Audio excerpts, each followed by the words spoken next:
영화 드라마 업계는 참으로 화려합니다. 한 작품 한 작품이 엄청난 모험처럼 느껴지죠. 한 편에 걸려 있는 것이 참으로 큽니다. 정말로 운이 좋은 사람은 단 한 작품으로 인생을 역전하기도 하죠. 아마 로또나 코인보다 그 쾌감이 클 것 같습니다. 제작비가 최소 몇십억에서 많게는 몇백억이다 보니 일이 잘 되면 그 보상 또한 크죠. 그러다 보니 한 방에 인생 역전을 노리며 들어오는 사람도 참 많습니다. 꽤 오랜 세월 이 판돈이 큰 도박판 같은 곳에 있다 보면 욕망의 민낯을 보게 됩니다. 각자의 욕망을 가지고 사람들이 모여듭니다. 저마다 프로젝트 안에서 역할을 차지하고 자신의 이익을 극대화하려 합니다. 대부분 돈에 관심 없는 척 좋은 작품을 만드는데 더 관심이 있다고 말합니다만 대부분 사람들은 사실 돈에 관심이 있습니다.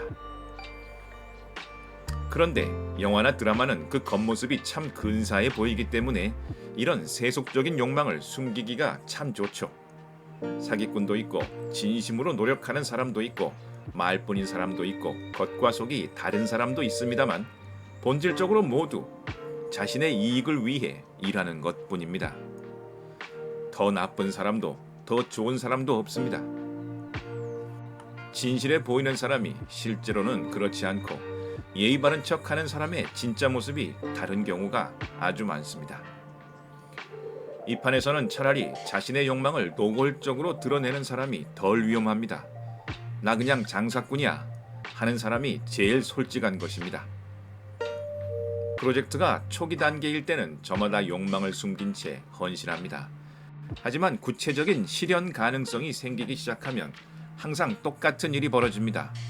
먹을 생선의 크기가 일정하게 정해져 있으니 먹을 사람의 수를 줄이려는 것이죠. 그래서 프로젝트 초기부터 함께한 사람 중 가장 포지션이 약한 사람을 어떻게든 몰아냅니다. 저는 이 끔찍한 상황을 여러 번 겪었습니다. 그렇게 하고 작품이 만들어지면 그나마 다행이지만 그렇게 싸우고 몰아내고 하다가 모든 게 물거품이 되는 경우도 아주 많습니다. 그런 경우 인간관계가 깨지고 몸과 마음이 피폐해지고 가장 소중한 시간을 날려버렸지만 남는 것은 아무것도 없습니다. 아직 잡지도 않은 물고기를 튀겨 먹을까 구워 먹을까 궁리하고 서로 제일 큰 토막을 차지하겠다고 싸우다 나가떨어지는 꼴입니다. 슬프고 슬픈 일이죠.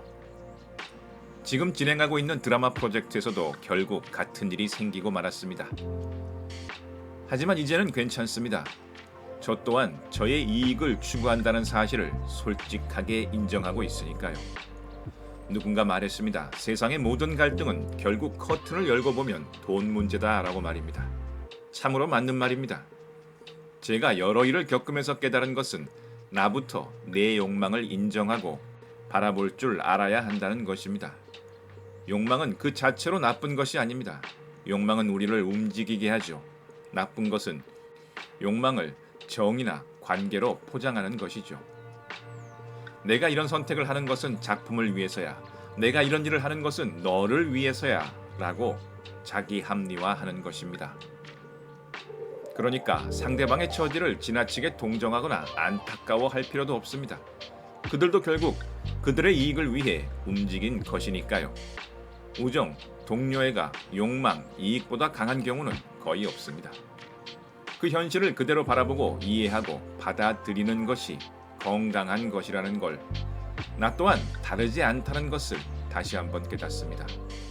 중요한 것은 타인의 욕망을 탓하는 것이 아니라 내 안의 욕망을 먼저 보는 것입니다. 타인이 오로지 이익을 위해 움직일 때 그 욕망을 선의, 의미, 친밀한 관계로 포장할 때 그 본질을 꿰뚫어 볼 줄 알아야 합니다. 현혹되지 말아야 합니다. 그렇게 하기 위해서는 우선 나의 욕망을 가장 적나라하고 솔직하게 들여다보아야 합니다. 언제나 답은 내 안에 있습니다. 지금까지 지당한의 명상록이었습니다. 감사합니다.